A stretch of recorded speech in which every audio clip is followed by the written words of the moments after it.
Assalamualaikum warahmatullahi wabarakatuh.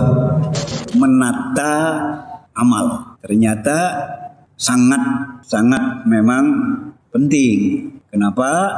Sebab kita setelah mengkaji, mendalami, memahami al-Islam, paham bahwa amal-amal itu ada yang namanya wajib, ada yang namanya sunat, ada yang namanya fadilat. Nanti kemudian juga ada yang haram, halal, mubah, makruh. Ya itulah yang kita pahami dari ajaran Islam. Nah oleh karena itu ya memang menata amal itu menjadi sangat penting. Jangan sampai yang mestinya didahulukan kita kemudiankan, yang mestinya kita utamakan malah kita belakangkan. Ini kan namanya kita tidak pandai menata amal.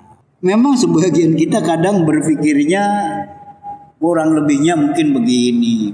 Iya, kan sekecil apapun amal kita itu pasti ada balasannya. Kalau dia kebaikan dibalas dengan pahala.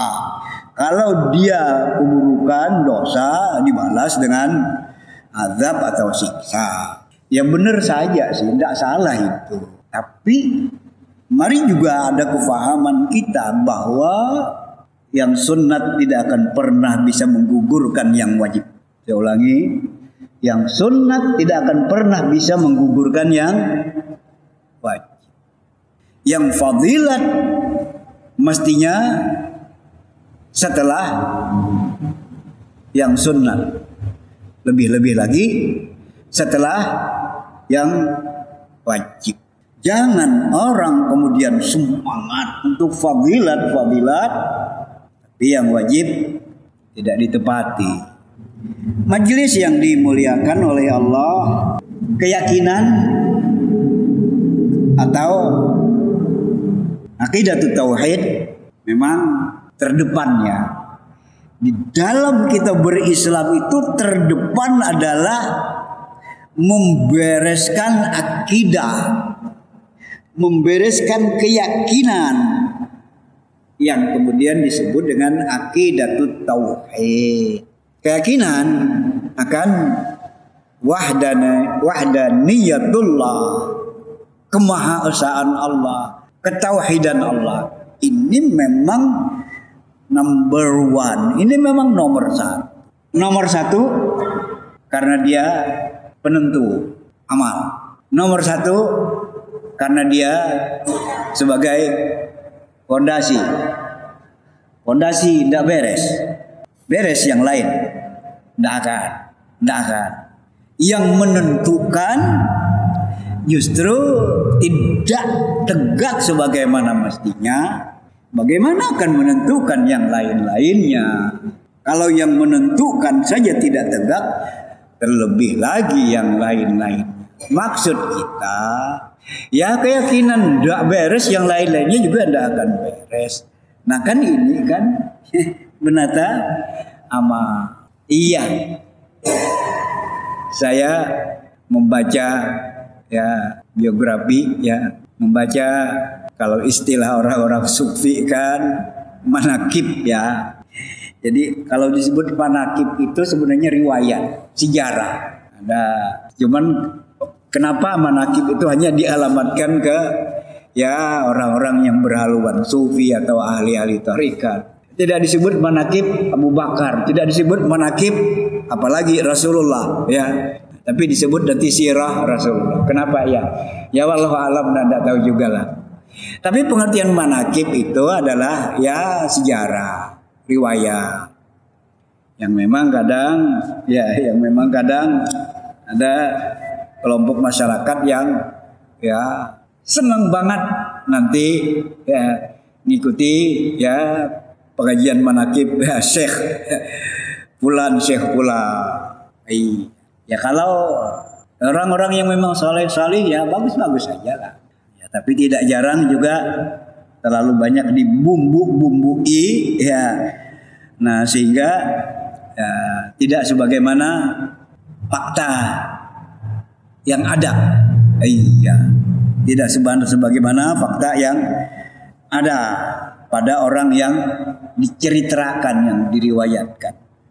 Satu poin. Poin yang berikutnya, kadang-kadang juga manakib itu ya cuman dinikmati, digandrungi riwayatnya saja, tapi tidak kemudian dicontoh, tidak kemudian diteladani. Ya juga jangan membaca riwayat orang begitu yang diriwayatkan, yang dijelaskan sejarah orang-orang yang saleh, orang-orang yang memang ya hanif, tentu kemudian untuk kita teladani, bagus saja. Majelis yang dimuliakan oleh Allah. Kenapa tadi muter ke sana? Iya. Nah, jadi ya memang ya keyakinan ini ya memang harus dikedepankan, harus dibereskan terlebih dahulu sebelum yang lain-lainnya. Ya, saya terbaca riwayat hidup ya, misalnya Muhammad Abduh, kemudian juga Imam Nawawi. Ya, Muhammad Abduh ya memang belakangan ya, tapi dia dikelompokkan dengan orang-orang yang memang menghadirkan pembaharuan di dalam pemikiran Islam. Yang kontras banget pada beliau adalah memurnikan tauhid. Kemudian kalau Imam Nawawi kan itu dikatakan baqiyatus salaf, artinya generasi salaf yang memang masuk generasi salaf tapi sudah di penghujung generasi salaf. Nah, artinya generasi nanti sahabat dilanjutkan tabi'in. Iya. Nah, yang terbaca oleh saya dari riwayat mereka, Muhammad Abduh itu meninggal sampai belum sempat haji. Imam Nawawi meninggal belum berkeluarga, nggak punya anak. Memang meninggal di usia 44 tahun. Ya, riwayat tentang sirah beliau, perjalanan hidup beliau seperti itu. Ya, usia 44 tahun meninggal dunia, tapi karya-karya besar beliau bukan main. Ya, karya besar beliau bukan main terkait dengan ulum syar'i, terkait dengan ilmu-ilmu keislaman luar biasa. Ya, Syarah Bukhari beliau, Riyadhus Shalihin beliau, yang lain-lain masih ada ya, masih banyak yang sangat dikenal ya. Al-Arba'in An-Nawawiyah, kitab kecil ya, Al-Arba'in An-Nawawiyah, tapi memuat hadis kan ya. Kalau disebut Arba'in 40 ya, ternyata memang lebih dari 44 ya kalau tidak salah ya. Iya, isinya hadis, tapi hadis-hadis yang merupakan pokok-pokok ajaran Islam. Itu luar biasa itu. Makanya sebagian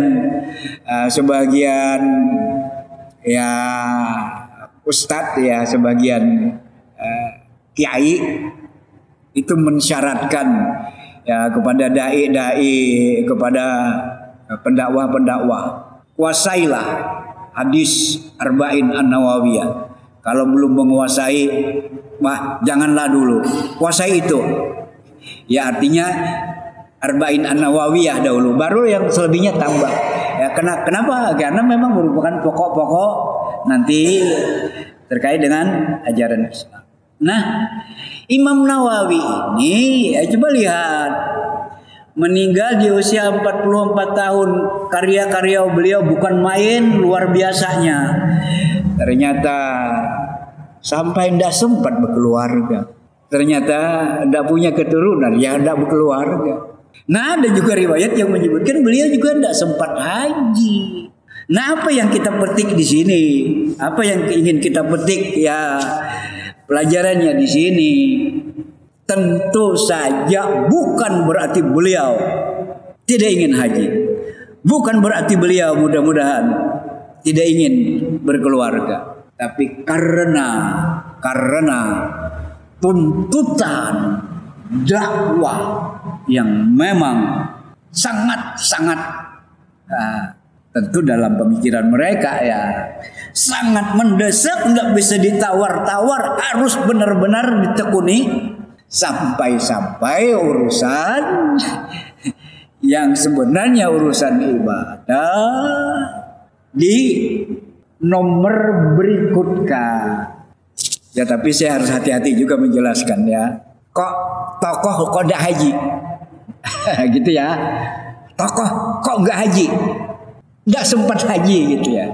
Ya mari kita kenali, mari kita pahami. Ternyata memang rukun Islam itu kan dimulai dari 2 kalimat syahadat. Ternyata rukun iman juga dimulai dari iman kepada Allah.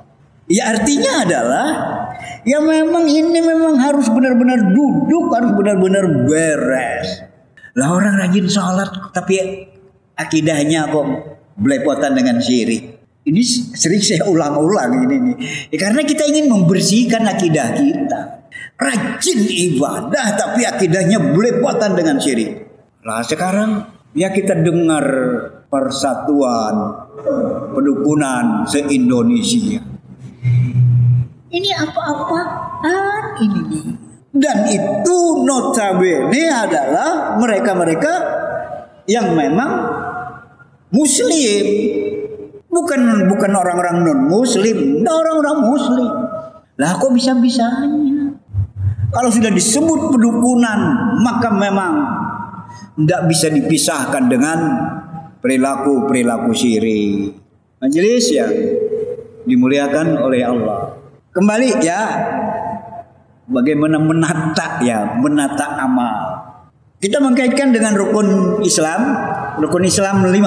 Oh tahu kita. Kalau ada yang memeras Pancasila jadi Trisila ya janganlah. Akhirnya jadi Ekasila. Ketuhanan yang berkebudayaan. Lah, kok bisanya dicampur ya? Ketuhanan dicampur dengan kebudayaan yang tidak bisa. Ketuhanan itu wahyu dari langit. Budaya di bumi dari manusia. Bisa-bisanya mau dicampur aduk. Nggak benar. Ya ketuhanan ya itu urusan langit. Artinya urusan wahyu ya. Langit di mana ya udahlah kita tidak sampai ke sana. Cuman asosiasi spontan kita kalau disebut langit ya pasti ke sana. Ya. Tapi jelajah ke sana, ada ujungnya. Nggak ketemu ujungnya manusia ya. Majelis yang dimuliakan oleh Allah. Nah, rukun iman tadi kemudian kita dapatkan hadis ya.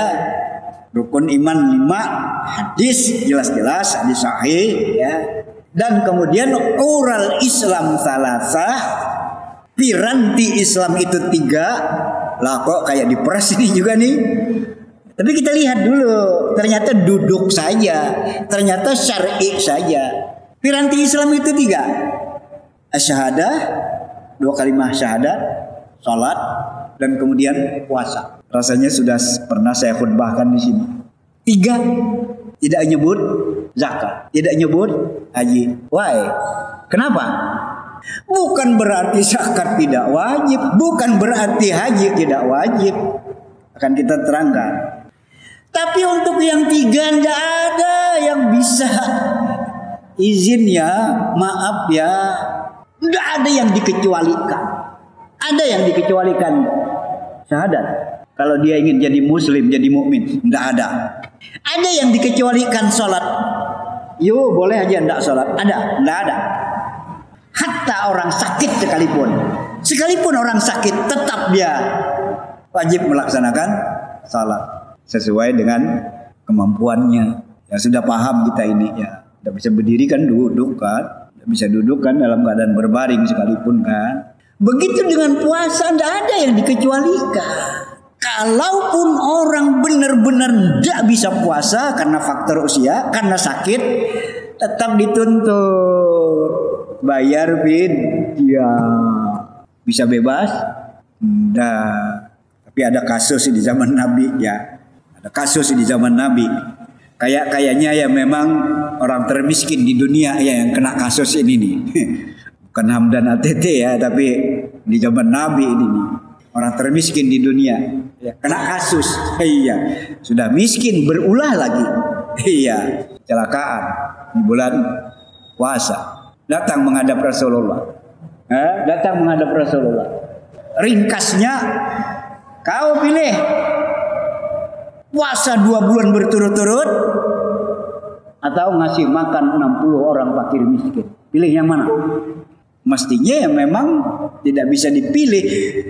Harus dahulukan puasa. Baru kalau memang tidak bisa puasa, baru yang masih makan fakir miskin. Waduh, Rasulullah puasa 2 bulan tidak sanggup Rasulullah. Udah tahu tidak sanggup. Justru kamu berulah. Justru kamu melanggar. Sudah kalau begitu masih makan 60 fakir miskin. Rasulullah dari mana Rasulullah? Kami untuk makan sekeluarga aja berkekurangan. Ini kan termiskin di dunia kan. Tapi sudah miskin dia justru ya itu tadi berulah lagi. Akhirnya ya Rasulullah mau gimana ya. Kalau memang ya sudah faktanya seperti itu. Rasulullah ini cuman makanan kami ada nih. Ada kurma nih 1 bakul ini nih. Yang untuk kami makan. Kalau kami berikan ke orang lain, kami tidak makan, wahai Rasul. Ya sudah, makan buat keluargamu. Ya ini kan sudah sangat memang parah. Mudah-mudahan tidak ada lah ya di antara kita yang sampai seperti itu. Iya, tidak bisa puasa 2 bulan berturut-turut, tidak bisa membayar fidyah, melanggar lah. Tapi ada yang bercita-cita, tidak ada kan? Tidak ada kan? Ya artinya ya jangan ada yang melanggar lah. Majelis yang dimuliakan oleh Allah. Nah, jadi untuk puasa tidak ada istilah izin, tidak puasa tidak ada. Tidak sanggup puasa bayar fidyah. Tapi untuk zakat, tidak usah termiskin di dunia. Tidak sampai nisab saja tidak berzakat. Tidak dituntut. Mau sih berzakat tapi tidak sampai.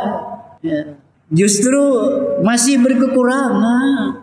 Bebas dari tuntutan zakat.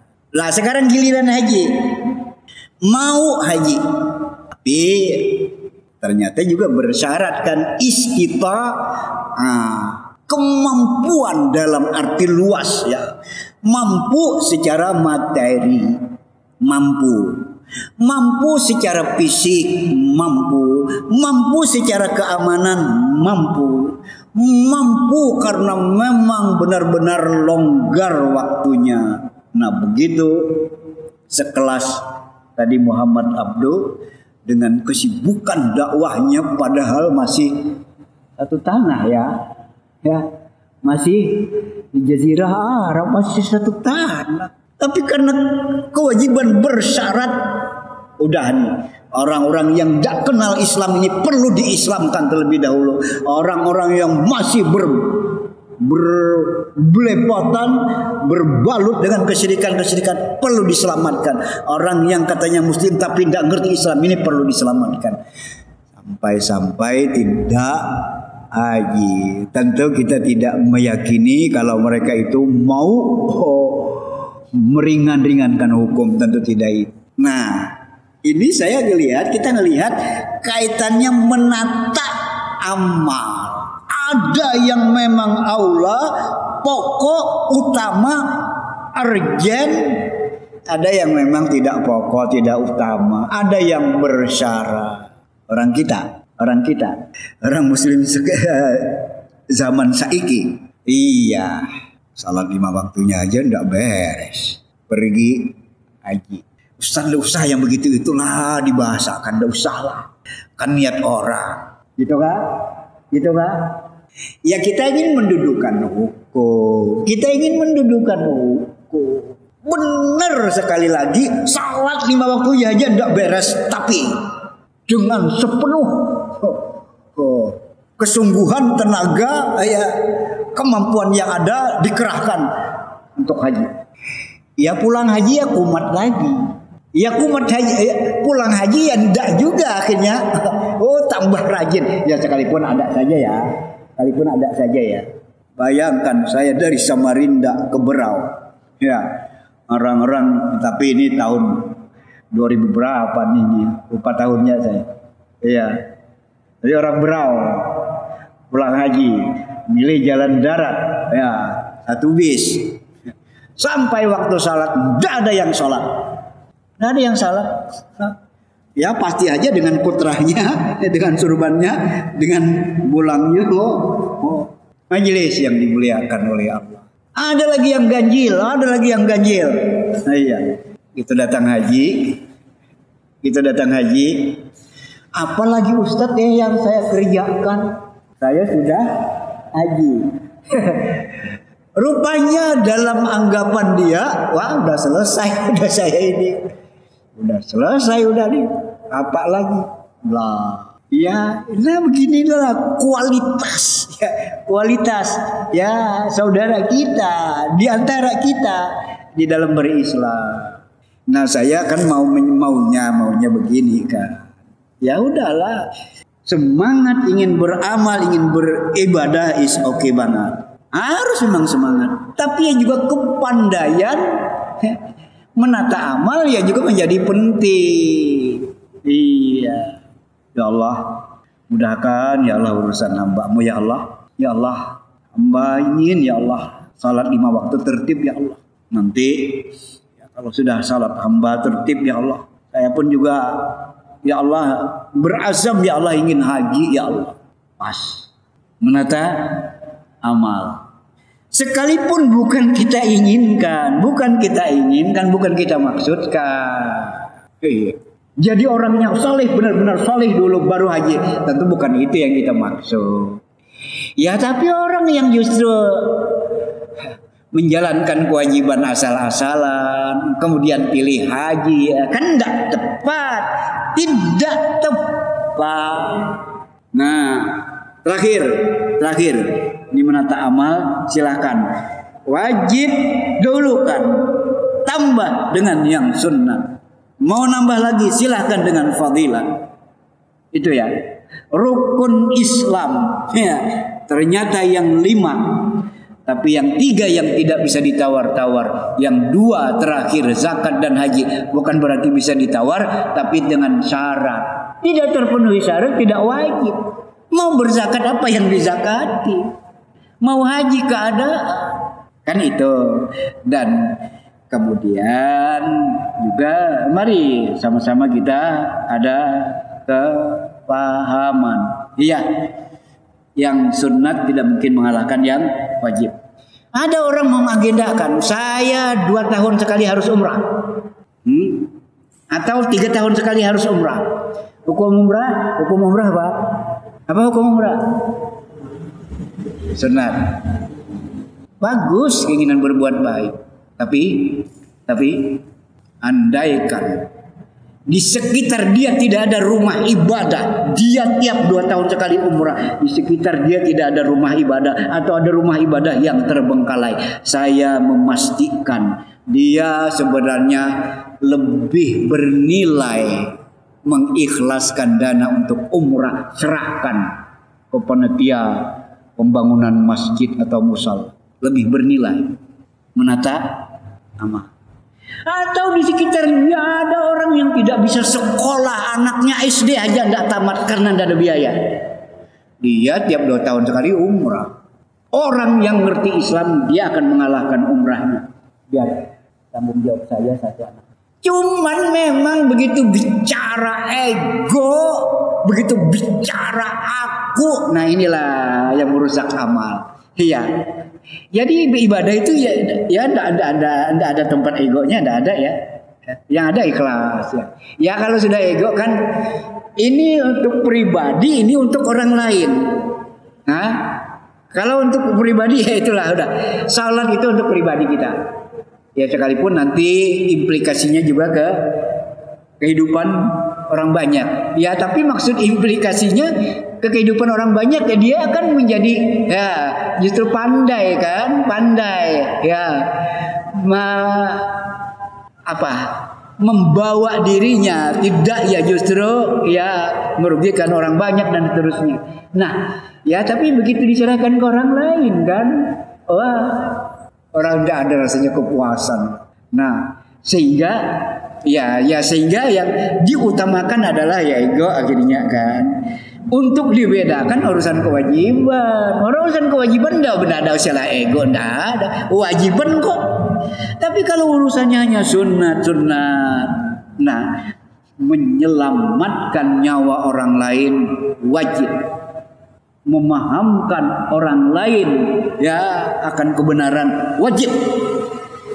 Makanya tadi ya sebenarnya dia mengurungkan niat umrahnya 2 tahun sekali, dibuatlah 4 tahun sekali kalau begitu. Yang sekalinya untuk biaya anak yang memang benar-benar orang tuanya tidak mampu. Nah tapi apakah setiap orang sudah berpikir seperti itulah, inilah permasalahannya. Kadang sunat meningkat ke wajib ya sunat kadang-kadang terangkat menjadi wajib, kadang wajib bisa ditunda ya. Bakaran tidak jauh dari masjid. Ini kumandang azan Jumat sudah hampir dilakukan nih. Ternyata ada kebakaran. Iya, udah ditunda Jumatannya. Ya, bantu menyelamatkan ya orang yang kebakaran. Iya. Ya, syukur-syukur nanti datang pemadam kebakaran. Ya, biasanya pemadam kebakaran pun juga standby untuk Jumatan kan. Ya, kalau tidak ada yang non. Nah, jadi yang begini inilah menata amal, menyelamatkan nyawa orang wajib. Iya, berinfak setelah zakat sunat. Tapi kadang-kadang berinfak padahal sudah berzakat tetap menjadi hukumnya wajib ya, tetap hukumnya menjadi wajib. Begitu tidak ada yang lain yang bisa berbuat kecuali kita, maka kita dituntut sebenarnya. Terima kasih dan mohon maaf. Assalamualaikum warahmatullahi wabarakatuh.